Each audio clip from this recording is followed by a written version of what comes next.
I believe you, beloved, want to begin now by introducing your Andromeda, indeed.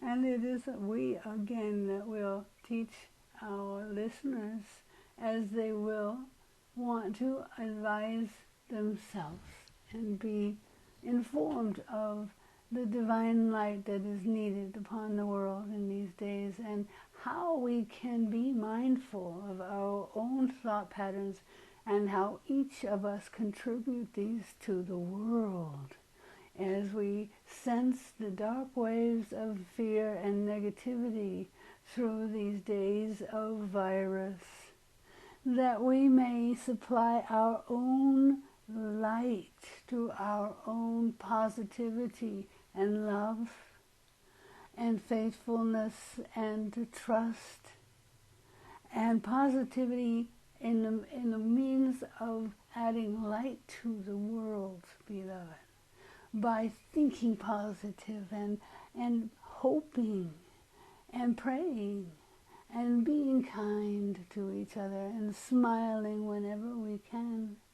And this starts within all of us, beloveds, as we mind our thinking in a manner of mindfulness. We call this mindfulness on the way to self-mastery, indeed.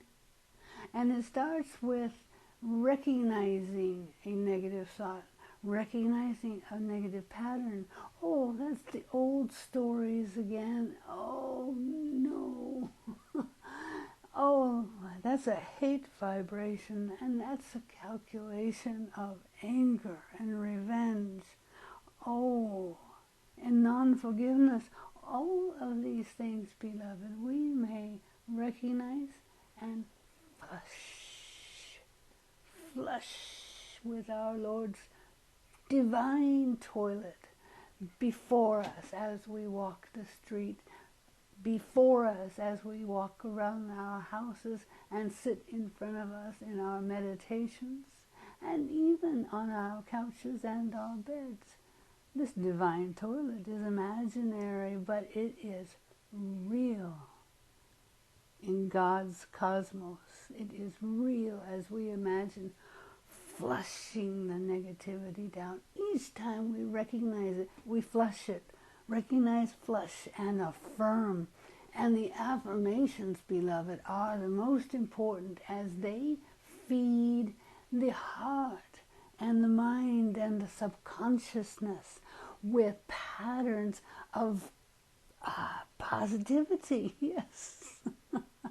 Positivity, purity, light, love, all of these grand vibrations that shift and awaken the body and heal our genetic codes to light, beloved. And this is so. This is what inspiration fed into the body and the mind and the subconscious does to us. It changes us genetically so that we become crystalline. Indeed.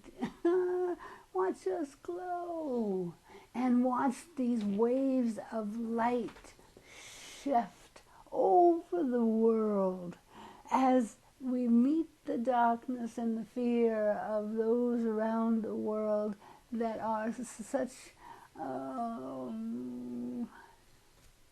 strife, permeating such strife, with more strife and sadness and depression and end-of-life thoughts.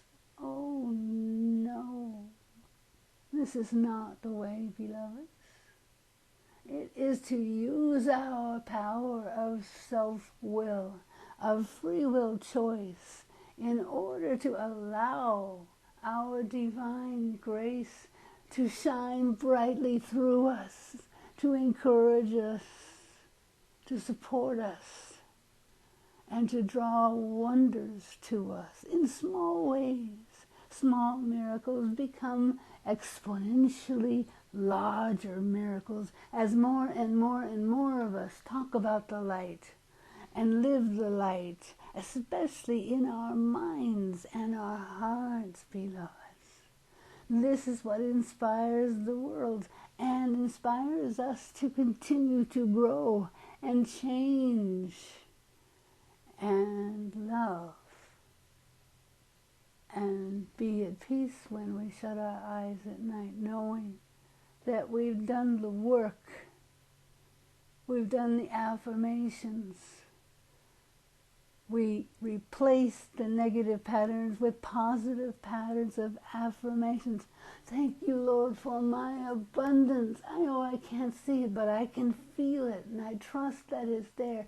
And I hope, Lord, that this shift turns soon as I and others grow and spread the light and cheer and love around the world.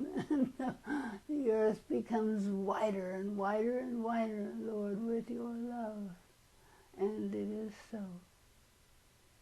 And it is so. And we will speak of self-mastery because we have these lessons in our book of self-mastery, where this one, beloved Risa, trained herself through sharing the lessons that she learned in order to achieve these things, like channeling a wonder as Andromeda, indeed. Yes.